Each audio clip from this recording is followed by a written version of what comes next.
Alors bonjour tout le monde, aujourd'hui nous allons continuer avec la leçon qu'on a déjà commencé, les figures de style, mais cette fois-ci avec les figures de substitution. Les figures de substitution, ce sont des figures qui comportent deux termes qui peuvent se substituer l'un à l'autre. Ça veut dire qu'il y a ce changement que l'on peut changer, que l'on peut remplacer un mot A par un mot B. Nous allons voir au fur et à mesure qu'on procède ou bien qu'on avance dans cette leçon, nous allons voir qu'il y a des exemples qui sont plus concrets. Tout d'abord, nous allons commencer avec la première figure qui est la métonymie. Donc la métonymie est une figure de style qui consiste à désigner un objet ou une idée par un autre terme que celui qui convient, par glissement de sens. On parle de métonymie quand le même mot désigne, premièrement, la partie et le tout. On dit par exemple une bonne plume pour un bon écrivain.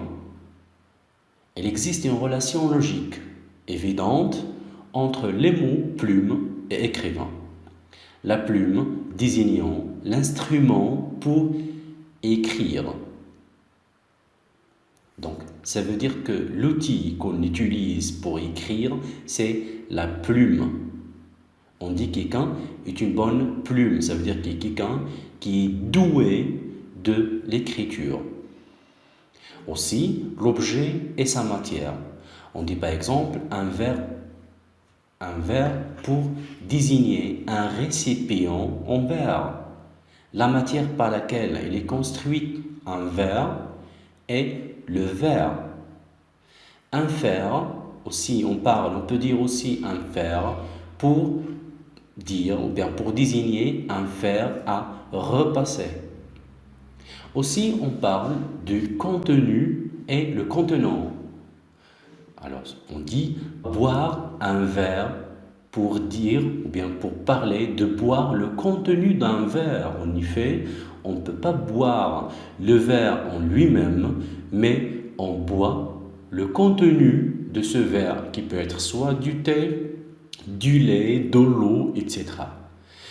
Troisièmement, cinquièmement, le lieu et l'activité. On dit un théâtre, une cuisine. Donc le lieu ici, c'est le théâtre par exemple, c'est là où on fait du théâtre. La cuisine ensuite, c'est là où on fait notre cuisine. L'activité est l'instrument ou bien l'objet. Faire du piano, jouer aux cartes. Nous allons aussi l'effet et la cause. Boire la mort.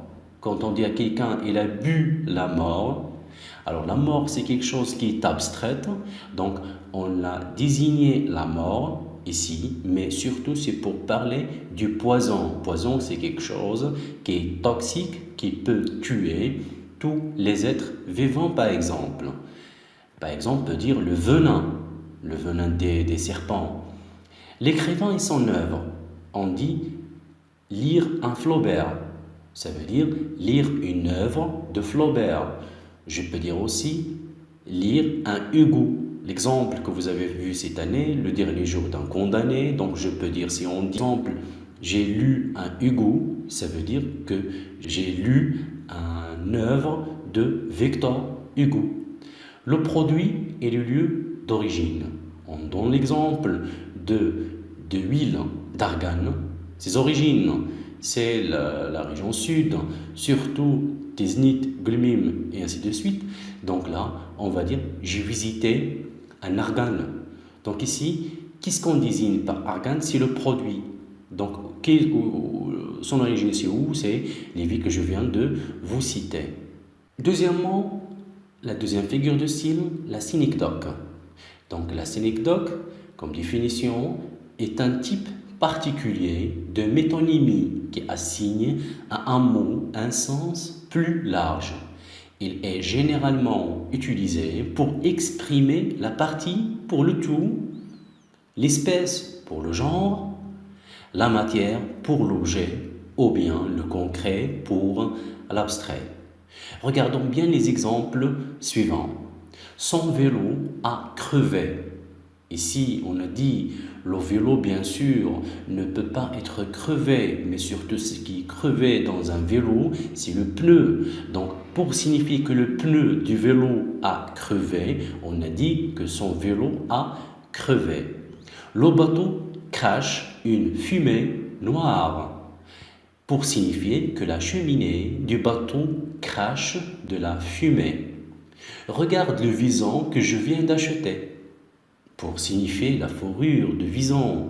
On peut dire aussi je porte un ours. Alors vraiment, on ne peut pas porter un ours, c'est un animal qui est très dangereux. Mais ici, ce qu'on désigne par un ours, c'est surtout sa fourrure. Respecter ses cheveux blancs. Ce qu'on désigne ici par les cheveux blancs, c'est le grand âge.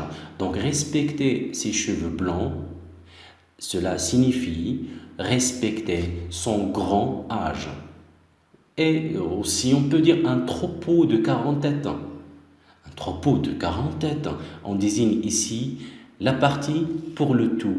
La tête, qu'est-ce qu'on désigne par la tête? Ce sont les animaux. Donc, au lieu de dire un troupeau de 40 animaux, on dit un troupeau de 40 têtes. Et troisièmement, nous avons la dernière figure de style qui fait partie des figures de substitution, la périphrase. Donc la périphrase est le fait de remplacer un mot par sa définition ou une expression plus longue ayant le même sens. Elle est souvent utilisée dans un but poétique ou métaphorique. Regardons bien les exemples suivants.